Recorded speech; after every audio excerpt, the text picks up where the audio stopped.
শেফালির লোক আমার কথা হয়েছে। শেফালির কথা শুনে আমি বুঝছি সে কত বড় কষ্ট পাইছে, কত বড় একটা আঘাত পাইছে।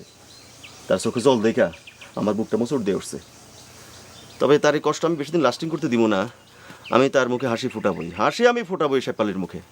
আচ্ছা দোস্ত, এখন কি করা যায়, মানে কিভাবে শেফালির মুখে হাসি ফোটানো যায়, একটা বুদ্ধি দিতে আমারে। বন্ধু, হ্যাঁ তুমি শেফালির ঘরে তুলাবা? আরে ঘরে তো তুলমুই, কিন্তু এই ঘরে তো তুলমু না, একটা প্ল্যান আছে না।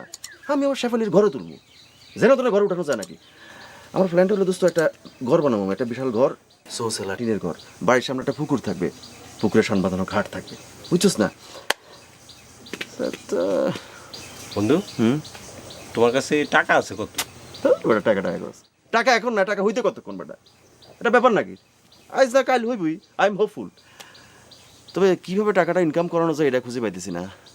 মানে খুঁজে পাইছি, ধরো যে বিজনেস টিজনেস ছাড়া তো টাকা পাওয়া যাবে না, অনেক টাকা দরকার না।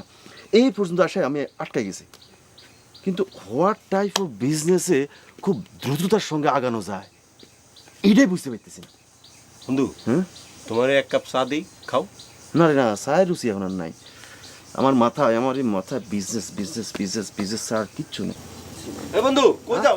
এই বন্ধু, কই যাই আমি, কই যাই বন্ধু? আরে কই যাই আমি নিজে তো বুঝতেছি না, কই যাই? হ্যাঁ কই যাই, কই যাই, কি করে না করে কিছুই বুঝতেছি না, মাথা তো কিছু আসতেছে না। হ্যাঁ বন্ধু, হ্যাঁ এক কাপ চা ভালো করে বানাই দিই, খায়া চিন্তা ভাবনা করো। না না, চা খাওয়ানো লাগবো না, চা খাবো না, চা খাবো না। আমি একটা চক্কর দিয়ে আসি, দেখি মাথা খেলে কিনা। তো কি হয়েছে? এরকম তো হনের কথা ছিল না কনকার সাহেব। তো কিরম মনের কথা ছিল? এক সপ্তাহ পার হইল না, এর মধ্যেই শুরু হয়ে গেল। সামনে কি হইব? দূর মিয়া, এক ঘরের ভিতরে তো মার মেয়ের মধ্যে ঝগড়া হয়, এইটা তো সৎ মা। কিন্তু এই ঝগড়ার লক্ষণটা আমার কাছে বেশি ভালো লাগতেছে না কনকার সাহেব। আপনি একটা কাজ করেন না, যদি আরো কোনো তাবিজ তোমার লাগে আপনি আমার দেন। তাবিজ তোমারে তোমরা এত ছোট কামে লাগাইতে চাও না। তাবিজ তোমার একটা ব্যাপার আছে মিয়া, মা মেয়ে ঝগড়া করতেছে, এখানেও তাবিজ তোমার। যাও তো, তোমার দেখলাম আমার বিরক্ত লাগতেছে।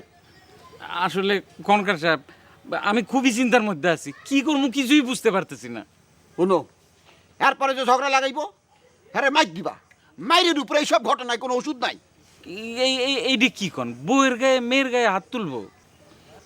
হাত তুলতে না পারলে একটা বেতের লাঠি বানাইও, লাঠি দিও, দেখবা সব ঠান্ডা। আপনার ভরসায় বিয়েটা করছিলাম কনকার সাহেব, এখন যাচ্ছে মিয়া, যাচ্ছে। তোমার আর সহ্য হইতেছে না, আমার কাম আছে।